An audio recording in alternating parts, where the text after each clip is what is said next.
যা বলছি মন দিয়ে শোন। ওই মাস্টারের মেয়েটাকে বিয়ের রাতে আমার বাগান বাড়িতে এনে হাজির করবে।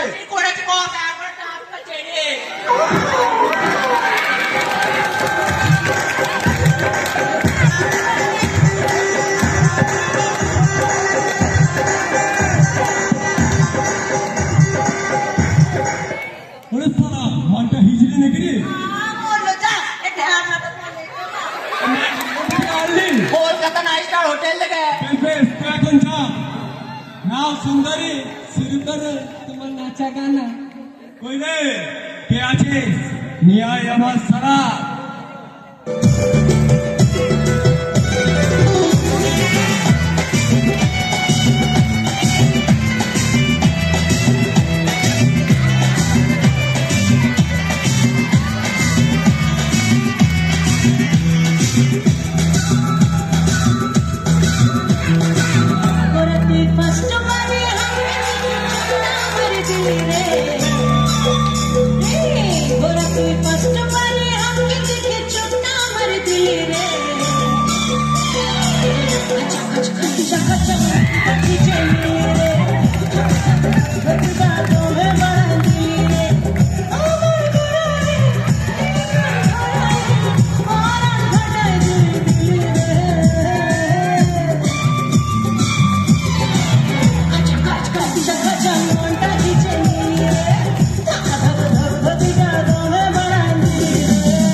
তবে আশ্চর্যের বিষয় সব দেশ কোটির ওপরে রয়েছে বর্ণমালা শেষ বর্ণ চন্দ্রবিন্দু উৎসব। তবে সে যেই হোক না কেন এই রিপোর্টার অমরনাথ চক্রবর্তী হাত থেকে সে সিঁদুর বাড়াতে পারবে না। আমি এর গভীর ঢুকবই টেন আনবো অমূল্য রহস্য। অন্তদ্বন্দ্বে আমি অনেক এগিয়ে আর একটা পথ এগুতে পারলে জেল না করতে বলে বল আমি এ কথা হবে না। এটা করতে না তো ঢুকে আমি ধ্বংসের যোগে আমি বেদনার আমি দেখছি তোমার কণ্ঠরোধী মনুষ্যত্বের চরম ব্যাধি। ধর্ম আমার অধর্ম শয়তানি আমার বড় ময়। ভয় পেলে নাকি? না মানে আমি হ্যাঁ রিপোর্টার বলতে পারো কেন কেন স্বাধীনতা এত বছর পরে গরিব মানুষ এক শ্রেণী ক্ষমতা লোভী হতে পারবার নির্যাতিত হচ্ছে কেন? স্বাধীন দেশে স্বাধীন ভাবে মত প্রকাশ করলেও মা বোনেদের হতে ধরতে দাও লাঞ্ছিত কেউ দিতে পারবে পারবে না রিপোর্টার পারবে না। প্রত্যেকেই মানুষ রূপে অমানুষ। আর রিপোর্টার এটা আমাদের লজ্জা যে আমরা নেতাজি ক্ষুদিরাম দেশে মানুষ আর চারিদিকে একবার তাকালে চোখে পড়বে হাজার হাজার পিতাজ কিন্তু লক্ষ লক্ষ চোখ নিয়ে তাকালেও একটা নেতাজি ক্ষুদিরাম দেখতে পাবেন না রিপোর্টার, দেখতে পাবেন না। সব থেকে লজ্জার বিষয় কি জানেন রিপোর্টার?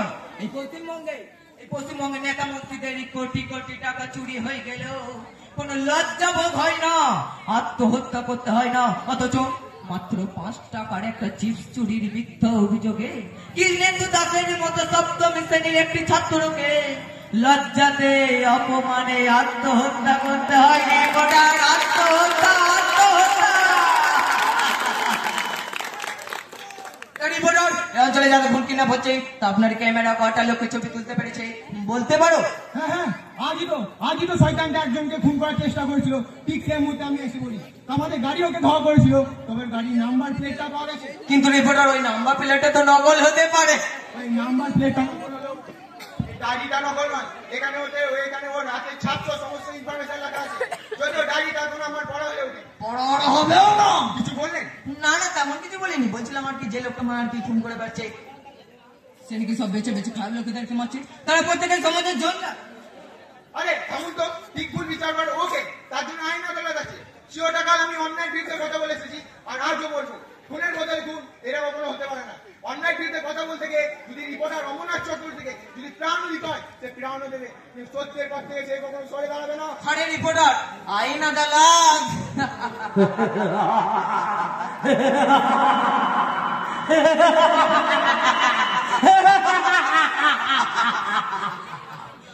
রিপোর্টার মনে রাখবেন, এই দুনিয়ায় বড় লোক দেখানো জেলে, আর সেই জেলে একবার গরিব ঢুকলে তাদের কোনো বেল নেই। আরে রিপোর্টার, আইনালা তো টাকার ক্ষমতার পায়ের তলায় থাকে। একটা বাস্তব কথা কি জানেন?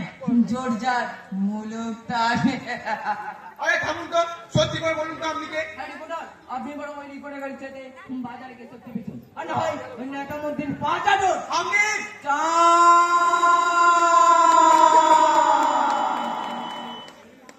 আরে রিপোর্টার, অনেক কথা হয়েছে, এবার ওই গাড়িটা আমার চাই, যে গাড়ি দিতে বলছে, নাহলে কিন্তু এক ছটকাতে শেষ হয়ে যাবে। না না না না, গাড়িটা তুই যাবি না, তো সমস্যা পরে এবার করতে যাবে। তোর ঠিকানা হবে অন্ধকারের ঘর।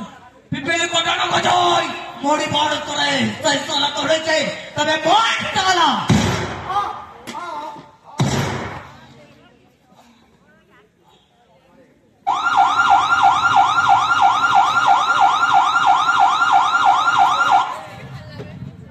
এ সালা একটু দেখছি বলে এবার তো মরে যাবে। যাই গাড়িটা নিয়ে পালাই।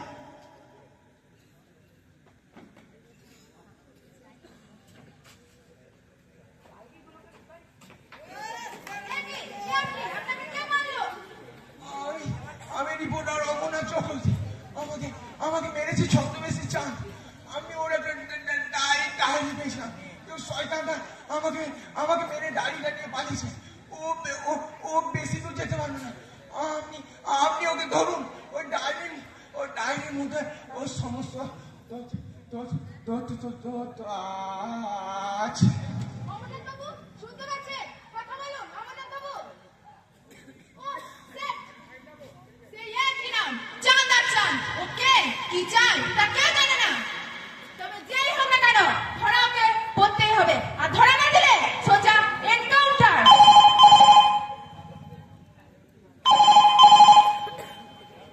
হ্যাঁ রাত, বলো। তোমাকে কেউ সন্দেহ করেনি তো? তোমার সব কাজকর্ম ঠিকঠাক চলছে? বেশ, ঠিক আছে, সমস্ত ইনফরমেশন আমাকে কিছুক্ষণের মধ্যে দাও। চাঁদ, তুমি যদি চলো পাতায় পাতায়, আমি চলি সিরায় সিরায়। তোমার সঙ্গে আমার পুরনো হিসাবটা আর মিটিনার পালা আছে। আর ভক্তনাথ পাজা, তোমার পয়লা বছর বড় বছরের দিনছে চলো আদালতে তোমার ঠিকানা তিহারের জেলখানা।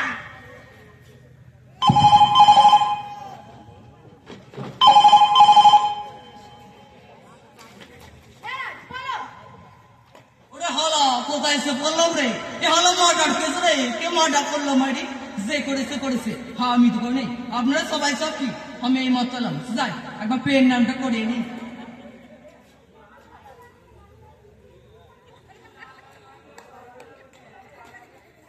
সুখে থাক ভাই, সুখে থাক। তোর জন্য আমার দুঃখ থেকে জল আসছে রে ভাই। কে আপনি? উনি আপনাকে ভয় দেয়? ভাই রে ভাই, ভাইরা ভাই? না মানে ভয়টা ভাইয়ের মতো। তা আপনি এনাকে চেনেন নাকি? তা ঠিক নয়, তবে আমি যাকেই দেখি তাকেই আমার আপন বলে মনে হয়। ভাই রে, তুই মরে গেলি রে, তোর বউটার কি হবে রে ভাই? তা আপনি জানলেন কেমন করে? ওনার বউ আছে কি নেই? ওর ফাটা কপাল থেকে, মানে আমি ওর কপাল থেকে বুঝতে পারলাম। তাছাড়া আমি ওই জ্যোতিষ প্লাস জাদুবিদ্যা দুটোই জানি। কোন মেয়েকে সাপ বানাতে আবার সাপকে মেয়ে বানাতে দুটোই পারি। এই তো গত নির্বাচনে আগে আমি এক মন্ত্রীকে বলেছিলাম, আপনার খাটের তলায় টাকাগুলো সরান, নাহলে এসে জেলে ভরে দেবে। বেটা আমার কথা শুনে নিয়ে এখন জেলে বসে ভাত খাচ্ছে। বাহ, বাহ, আপনার তো দেখছি অফিসফুল। তা ভালোই তো হাঁটতেও পারেন না, যাবেন কোথায়? ওই যে তুমি গ্রামটা দেখতে পাচ্ছেন, ওটা তো পলাশপুর। ওই পলাশপুরে মাস্টার মশাই বাড়ি যাইবো। বেশ, ঠিক আছে, আমি ওইদিকে যাবো, আপনি আমার সঙ্গে চলুন। হ্যাঁ হ্যাঁ চলুন। আরে ম্যাডাম, উপরে সালা আমি ল্যাংড়া হলেও আসলে সালা চা। চলুন। না না কিছু না ম্যাডাম, চলুন চলুন।